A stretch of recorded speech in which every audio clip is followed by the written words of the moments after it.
The top 5 fishing boats that are under 26 feet that could make it through a hurricane, including one that actually did it. Hey guys, I'm Captain Peterson. If this is your first time here, if you love fast fishing boats, cool gear, and love to hear amazing stories of people that live a waterful life, don't forget to hit the subscribe button below. We have many more videos to come. There's a lot of boats that I really like for this video. There's some boats that you may not have heard of, like the Dream Boats Intruder. Could it be a Twin V, a Boston Whaler, a Contender? Man, who knows what this boat's gonna be. The Seacat 26. This is the boat that I seen for the first time at the 2020 boat show in Miami.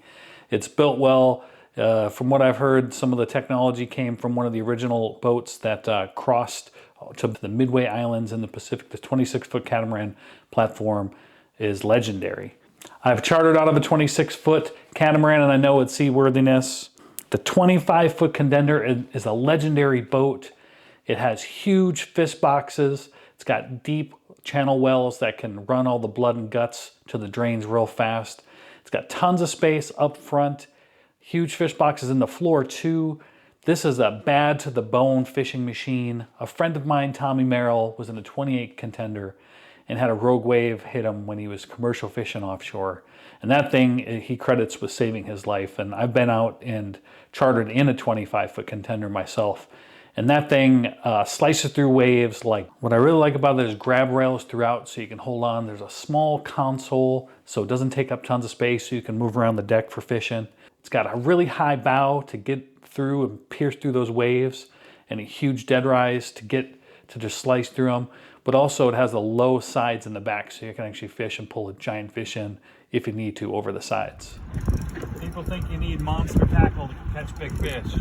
I'm here to tell you it's not the case. These deep things. Oh! That's what I get for talking. Now that you've heard a couple of the boats on this, you're going to want to make sure you wait to the end, because there is one boat on this list that actually set a Guinness Book of World Record, the Worldcat 260 CCX. Man, this is a beautiful boat.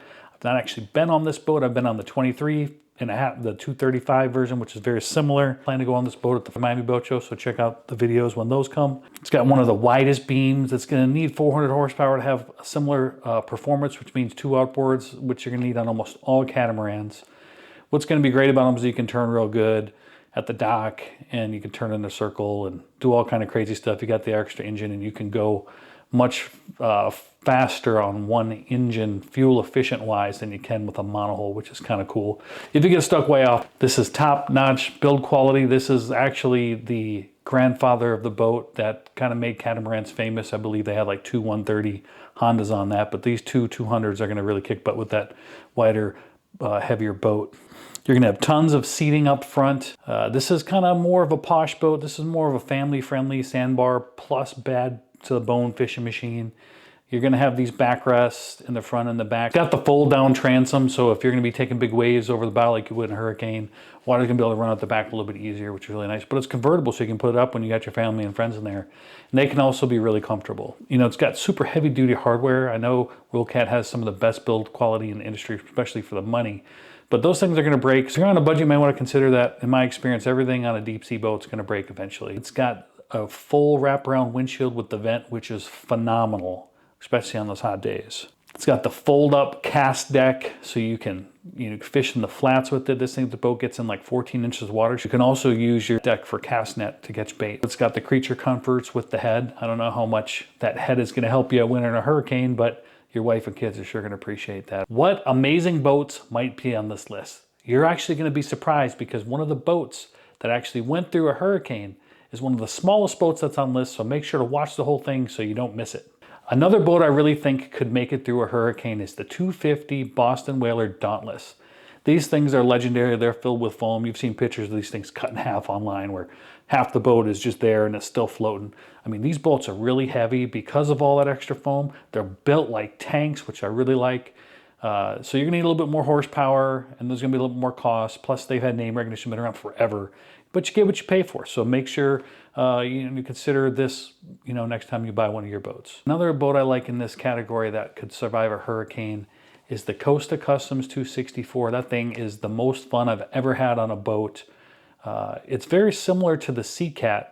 The Seacat has a little bit more, you know, claims to the legends of one of the original builders and the original molds of this 26-foot catamaran frame. And I'd really like to get that out on the water. If you work for Seacat, you know, reach out to me. Let's set something up. With that said, I'm going to be doing more and more consulting for YouTube. So if you want to film an exciting offshore fishing adventure with your friends or something, I'd be more than willing to help you make that content. We could even put it on my channel if you like. Another boat that did not make it on this list that could have been on this list is the Calcutta 263. My buddy Lee Chapin down on St. George Island charters on one of these things. And I remember the first thing I got on it, I was like, man, this is beautiful. It's got real low sides in the back and a fold down transom. Like the whole thing folds down. I believe it was one of the first catamarans to have that. And he told me one time he got hit by lightning and took waves over the side and thought the thing was gonna sink, but he said all the water just kind of rushed out the back with all his coolers, and I think he had like a bean bag or something and some tackle, but everybody made it back. Another boat that could be on this list is the 2600 center console from Parker. My buddy Grayson Shepard rides this boat. I've been on it a few times. I'll put some footage in here. You know, this is a real hardcore boat. It is really, really, really built like a tank. I just think that with going in hurricane type waves, you're really going to want something with a little more dead rise and a bigger bow, something that cuts through the waves a little better. And that's why I personally chose to put the 25-foot Contender above the Parker, simply because it has, to me, a more sharper entry into the waves, and it's better at just cutting through waves. And when you're in those big giant monster waves, this is what you're going to need. And I just feel like I just feel better. I piloted both of these boats. I'll put some footage in the video of that Parker. The Intruder 21 from Dream Boats. They sold one of these boats to the U.S. Army for testing. This is a phenomenal boat. I almost bought one of these boats when I was living on Dog Island, but the sides were a little low and I had real small kids at the time. This thing went from the Tampa Bay area, I believe, to Germany. It survived a hurricane, not necessarily going through the hurricane, survived a tropical storm, but went on the outer edges of a hurricane. I believe it was on the North Sea. And here's a little bit of footage from that. It's insane that they took this 21-foot boat. It's got swamp stability. They've got pictures of it online if you check out. We're like 10 people on one side of it. They went to Europe with a 115 horsepower engine. Now you put a 150 on there. I think it's even rated for like a 250 or 300 to be flying. You know, this is my top 5. You guys may have some different opinions of what your top 5 is. Please let me know in the comments below. If you guys like this video or have any suggestions on how to make this video better, let me know in the comments below. If I forgot anything, please check out one of the videos that's on the thumbnail on your screen. I'm sure you'll like it.